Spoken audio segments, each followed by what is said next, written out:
Bueno, primero de todo, buenos días, gracias por la invitación. Yo os voy a hablar de ecografía, pero básicamente estará muy relacionado con las charlas de PRPs, ¿no? Porque lo que haremos es hablar de ecografía, pero la punción guiada bajo control ecográfico. La pregunta es, para mí es muy claro lo que hay que responder, ¿no? Nos preguntan, ¿no? ¿Las punciones ecoguiadas ayudan al tratamiento de las lesiones? Para mí es un sí, claro. Yo lo que voy a intentar hacer es convenceros de esto. Esta diapositiva la hemos visto varias veces. Impresiona la cantidad de gente, ¿no?, que estamos aquí, y la verdad es que te pone la piel, ¿no?, un poquito de punta, ¿no? Empezamos haciendo como un muy breve, introducción a lo que es el mundo de la ecografía para los que no tengáis hábito en ver imágenes de ecografía. El equipo de trabajo es muy sencillo, es un ecógrafo con un transductor que en el caso de que hagamos ecografía del músculo esquelético tiene que ser lineal. Siempre utilizamos el gel para que se propague, para que se propaga, ¿no?, la imagen, y lo que vamos a obtener es una imagen en blanco y negro. Nosotros trabajamos en blanco y negro y es lo que decimos la escalera de grises. La imagen va del blanco al negro. El blanco, como veis en la imagen de arriba, es la imagen que nos va a dar cualquier estructura que no propague bien el ultrasonido, y por lo tanto se va a rebotar la imagen, y lo que nos va a dar, por ejemplo, es una calcificación intramuscular, que es esta imagen que estamos viendo aquí. Nosotros, los que hacemos ecografía, esta imagen le llamamos hiperecoica, hiperecógena, ¿eh? Esto lo habéis oído. La imagen de abajo es absolutamente al contrario, es la imagen negra, la que propaga bien el ultrasonido, capta bien la onda y nos da una imagen negra, como son las colecciones líquidas, los hematomas. Es la imagen que vemos aquí, es la imagen que nosotros llamamos anecoica, anecógena. Entre medio de este blanco y negro lo que vamos a ver es la escalera de grises. Cuando nosotros, por ejemplo, hacemos un corte aquí en transversal de un compartimento posterior del muslo, lo que vamos a ver es una imagen donde hay desde este blanco hasta el negro. Por ejemplo, la fibra muscular, que es lo que señalo ahora, es el fondo negro, que nosotros reconocemos y podemos decir, esto es fibra muscular. El tejido de sostén que está entre medio del músculo lo vemos un poquito más blanco, que es esto que señalo ahora. Un poquito más blanco los veremos los tendones y las fascias. Y el nervio, que en este caso es el nervio ciático, que cruza al muslo, es esta estructura blanca que señalo ahora. Cuando hablamos de imagen en ecografía siempre utilizamos dos cortes, no es como la resonancia. Nosotros utilizamos un corte en transversal, uno en longitudinal. El corte transversal y longitudinal siempre tiene que ser transversal o longitudinal al eje de lo que estamos estudiando, no al eje del cuerpo. Por ejemplo, aquí estamos haciendo un corte en transversal al músculo, a la musculatura, peronea, y lo que veremos es, en un plano más superficial, el peroneo lateral corto, y más profundo el peroneo lateral largo, pero siempre perpendicular a ese eje. En cambio, en el corte longitudinal lo que vamos a hacer es colocar el transductor a lo largo de la fibra muscular. En este caso, lo mismo, fibra muscular, peroneo lateral largo. Por encima veis cómo vemos perfectamente la estructura de las fibras musculares que se pueden seguir, como os estoy enseñando. ¿Por qué nos va tan bien la ecografía en el diagnóstico de las lesiones? Primero de todo, podremos hacer un diagnóstico. Cuando tengamos el paciente enfrente nuestro, le podremos decir, pues tienes tal lesión de tal músculo, tal lesión de tal ligamento. Podremos cuantificar la lesión, podremos decir qué grado de lesión tiene. Un grado 1, un grado 2, un grado 3, en el caso, por ejemplo, del ligamento lateral interno. Podremos situar perfectamente la lesión, que esto es lo que nos interesa ahora. Hoy vamos a hablar de las punciones, por lo tanto, lo que interesa en este momento es situar la lesión, porque nos permitirá hacer el tratamiento in situ. Le podremos dar un pronóstico, le podremos decir, pues vas a estar parado una semana, pues estarás parado 2 semanas. Y la ventaja de esta prueba es que puedes hacer tantos controles evolutivos como quieras. Es una prueba que pongo aquí, ventajas, no es invasiva. Por lo tanto, podrás citar al paciente tantas veces como quieras. Bajo coste para nosotros, porque tener una máquina, una vez ya tienes la máquina, por mucha ecografía que hagas, no hay un coste. Te da la precisión que comentábamos en el tratamiento, y puedes hacer pruebas estáticas y dinámicas. Esto es muy importante en patología muscular y de trauma deportiva. No es lo mismo valorar un ligamento lateral interno, por ejemplo, de una rodilla en estudio dinámico que en estático. te podrá visualizar si hay una inestabilidad de esa articulación. Cuando empiezas va muy bien, o a veces para nosotros, los que ya estamos más acostumbrados a hacer ecografía, hacer estudios comparativos. Siempre que dudes de una imagen en un muslo derecho, puedes hacer el estudio en el contralateral. ¿Qué inconvenientes tiene? También tiene inconvenientes. El inconveniente básico para la patología muscular y la ecografía es que la lesión muy reciente, o sea, la recién hecha, la lesión que hace pocas horas que se ha hecho el deportista, a veces es negativa, por lo tanto tendremos un falso negativo. Y evidentemente que es explorador dependiente, o sea que tienes que manejar y hacer muchas ecografías para llegar a ser un buen ecografista. Cuando hacemos ya las punciones, aparte del transductor, el ecógrafo, necesitaremos un material para tener un campo estéril, que será la povidona iodada. Hay gente que lo hace con alcohol, una funda para proteger el transductor y después el material clásico para realizar una punción. Punciones que podremos realizar, o sea, podremos inyectar lo que queramos bajo control ecográfico, podremos inyectar anestésicos, corticoides, podremos inyectar los PRPs, tanto células madres, lo que queramos, y podremos hacer intervencionismo, que esto es interesante. Intervencionismo, pues vemos una colección líquida, la podremos vaciar hematomas enquistados, coagulados, edemas de Morel-Lavallée, lo que sea. Podemos fragmentar calcificaciones cuando las veamos, por ejemplo, en el manguito de los rotadores. Las punciones las podemos hacer guiadas y dirigidas por ecografía, pero a veces el traumatólogo con los que yo trabajo, por ejemplo, el doctor Cugat está en una clínica y yo estoy en otra clínica, él me pide una ecografía, podremos hacer una punción que es ecoguiada, pero no es guiada en el tiempo, es ecoguiada entre paréntesis, ¿no? Porque lo que hago yo primero es hacer una ecografía, marco la lesión, como aquí lo estoy haciendo, hablo con el traumatólogo, digo a qué profundidad está la lesión y luego ellos realizan la punción. Esto no es lo ideal es lo que hacemos normalmente, que es guiarla bajo control ecográfico. En este caso lo que no vamos a hacer es marcar la piel porque no lo necesitamos y la vamos a dirigir bajo dos ejes. Podremos realizar las punciones bajo el eje largo, o sea, el eje que lo vamos a ver ahora, que es el eje que sigue el transductor, o sea, lo que vamos a hacer es pinchar la aguja siguiendo el eje del transductor. Este método de punción es mucho más preciso porque lo que vamos a ver, que lo veréis ahora en un vídeo, es la longitud de la aguja, o sea, veremos hasta el bisel. Cuando lo hagamos en el eje corto, es hacer con el transductor, solo veremos la punta de la aguja, no veremos la longitud de la aguja. Aquí veis un caso de una rotura de un gemelo interno. Lo que vamos a hacer es puncionar y vaciar este hematoma que nos sale, que a veces es más seroso el hematoma que no hemático. Y vemos aquí la longitud de la aguja, cómo entra y se introduce dentro de lo que es el hematoma este enquistado clásico que se produce en el tennis leg. Lo veis que aquí vemos la longitud de la aguja. Cuanto más horizontal estemos de este transductor, o sea, cuanto menos perpendicular, más bien se verá la aguja. Cuanto más grados de inclinación haya, peor la veremos.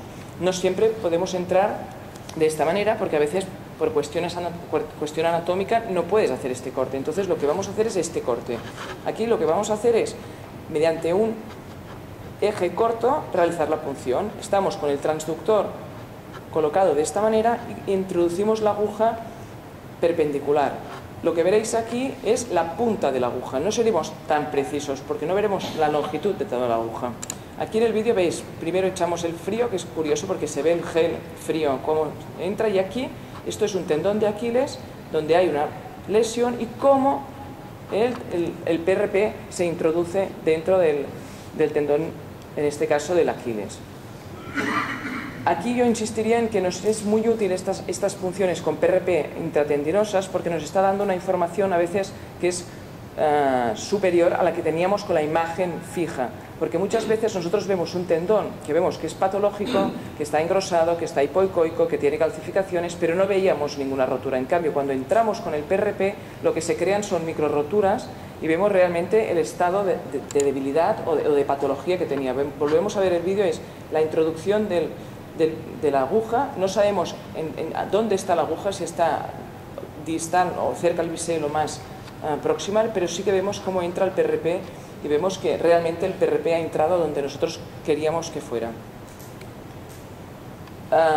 Comentábamos, aparte de hacer punciones e introducir sustancias, podremos hacer intervencionismo. Aquí veis, ¿no?, cómo estoy primero sacando la colección líquida de un hematoma y luego introduciendo el PRP. Lo vemos aquí, lo mismo, la aguja, cómo va entrando despacio hasta llegar al hematoma. Cuando estoy dentro, aspiro y me quedo sin hematoma. Un hematoma que era muy pequeño, o sea, es muy fácil poner un vídeo con un gran hematoma porque a ciegas podemos ir, pero si es un hematoma pequeñito, a veces nos costaría llegar. ¿Qué ventajas también tiene respecto a hacer una punción?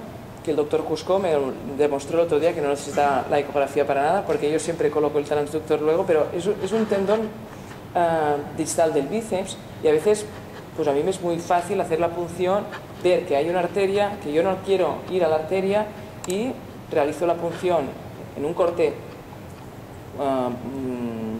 transversal y esto de aquí que corresponde al tendón largo del bíceps va introduciéndose muy despacito y con cuidado porque yo tengo una arteria al lado, por lo tanto es una medida de seguridad para hacer una punción.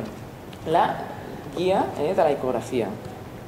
¿Qué indicaciones nosotros utilizamos en la ecografía? Pues tanto lesiones musculares como lesiones en cadera y pelvis, o sea, tanto tendinosis de los glúteos como bursitis trocanterias, como las trochanteritis clásicas. Con el doctor Seijas hacíamos las punciones interarticulares, la verdad es que nos ayudan. En lesiones de rodilla, tanto de ligamentos como de tendones, en lesiones de tobillo, tanto compartimento interno como externo, en lesiones tan comunes del tendón de Aquiles, lesiones del pie, veréis un ejemplo de una fascitis plantar tratada con factores, lesiones de hombro tanto de los manguitos como acromioclaviculares como interarticulares. ¿Qué nos ayuda? Pues saber que estamos realizando la punción en el sitio donde queríamos que llegara el PRP. Tanto lesiones del codo como lesiones de muñeca. Digo PRP, pero pueden ser corticoides, lo que sea, ¿eh? Os pongo varios ejemplos de lo que nuestra práctica diaria, pues quizás son los casos como más frecuentes. La lesión muscular clásica, ¿no? El tennis leg. Esto es una lesión que corresponde a un gemelo interno, por debajo todo es músculo sólido, es un corte en eje largo, por lo tanto estamos viendo un gran hematoma o sea, que es miofascial, que llamamos, que separa las dos fascias de los músculos gemelo interno y sólido. ¿Qué vamos a hacer? Pinchar este hematoma y luego veis que es antigua esta imagen, pero es que me encanta ver la evolución de esta lesión porque realmente pues, se fueron haciendo muchas ecografías de control y se fue viendo cómo evolucionaba. Estos tennis legs a veces evolucionan mal y van sangrando y la ecografía te da la posibilidad de ir haciendo punciones repetidamente y vaciar y drenar el hematoma. Otro ejemplo es una lesión del ligamento colateral medial. Aquí veis en un eje largo el ligamento, la lesión está aquí, proximal, esto correspondería a lo que es la cortical de fémur, esto de aquí correspondería a tibia y esto de aquí que señalo es el ligamento. Y veis aquí la lesión. Es una lesión que viene al cabo de 10 días de haberse hecho la lesión y veis que puedo hacer el estudio dinámico, puedo realizar un valgo forzado y valorar qué pasa con esta articulación, qué pasa con la interlínea interna, se me abre, no se abre, es una lesión grado 1, grado 2, se ha ido el vídeo aquí. ¿Veis que estoy haciendo un test dinámico? Esto siempre con ayuda, ¿eh? El traumatólogo te ayuda a hacer la maniobra de estrés y valoras qué pasa con la lesión. Se hacen los PRPs y al cabo de un mes, 2 meses, 3 meses, cuando quieras, puedes citar y ver que realmente aquí ya hay tejido fibrilar típico de un proceso de reparación, con un ligamento engrosado, pero ya hay continuidad de fibras. Lo mismo con los tobillos, o sea, con las lesiones del peroneo australiano anterior. Veréis aquí la lesión, esto de aquí corresponde a peroné, aquí hay la lesión, esto de aquí corresponde a la lesión, esta imagen hipoicoica, y veréis cómo se introduce la aguja y si es preciso, o sea, se introduce el PRP justamente donde hay la lesión. ¿Veis cómo el PRP, esto es la aguja que se va moviendo y el PRP que va entrando, y esto es la aguja que se va movilizando? Y somos muy precisos y vas despacio y vas movilizando la aguja en función de donde quieres ir. Y aquí la ecografía de control donde hay ya tejido de reparación. Las lesiones tendinosas, quizás las más agradecidas, porque ves realmente cómo entra el PRP en el interior del tendón. Aquí es la imagen clásica de una tendinosis del tendón de Aquiles, donde vemos que el tendón está engrosado, englobado, que está todo él, no tiene roturas a simple vista. Este es el estudio comparativo, el sano con el patológico. Vemos un tendón muy engrosado. Aquí la facilidad que tenemos de comprobar que realmente el PRP ha ido donde nosotros queríamos. Si os fijáis, la imagen aquí es donde el tendón está más hipoicoico, como más negro. Pues realmente aquí es donde nos entró el PRP y donde nosotros comprobamos que estaba el PRP después de la infiltración. Todo esto son maneras de... Lo mismo aquí, otro tendón de Aquiles engrosado, donde se ha estudiado la vascularización con el ecodoppler. No hay vascularización, pero después de hacer la infiltración puedes comprobar y ver que todas las imágenes que están aquí en blanco, todo esto que estoy señalando, es el PRP que queda residual dentro del tendón y que luego evidentemente se va a reabsorber. Roturas parciales de tendón de Aquiles que hemos resuelto mediante punciones con ecografía. Este caso es un caso de una rotura en el corte transversal, la veis claramente. En el longitudinal también se puede valorar y al mes la lesión prácticamente no la visualizan. O sea, espectacular la evolución de esta lesión. Lo mismo esta fascia, una rotura de una fascia a nivel insercional que al cabo de el 27 de septiembre del 2006, el 25 de octubre ya tenía estructura esta fascia, o sea que realmente nunca más volverá a ser una fascia sana, pero sí que el tejido de reparación que se produce es en parte por la ayuda que le estamos dando con el PRP. Para finalizar, realmente cuando tú chequeas y dices PRP y ecografía, hay muy poco estudio realizado, o sea que se ha realizado conjuntamente, nos salieron muy pocos estudios. Y para concluir, nosotros podemos decir que sí, que somos conscientes de que el manejo de la ecografía no es fácil, pero yo creo que os podéis poner todos porque no es tan difícil como parece, que para nosotros es una técnica que no es invasiva, que nos da mucha precisión y por eso nos ayuda a realizar, ¿no?, los tratamientos estos que os he mostrado ecoguiados, que el estudio dinámico nos ayuda muchísimo a valorar a veces dudas en lesiones de si es un grado 1 o un grado 2 y lo que nos va tan y tan bien, que es citar tantas veces como queramos al paciente y poder comprobar cómo está la lesión. Y esto es todo y muchas gracias.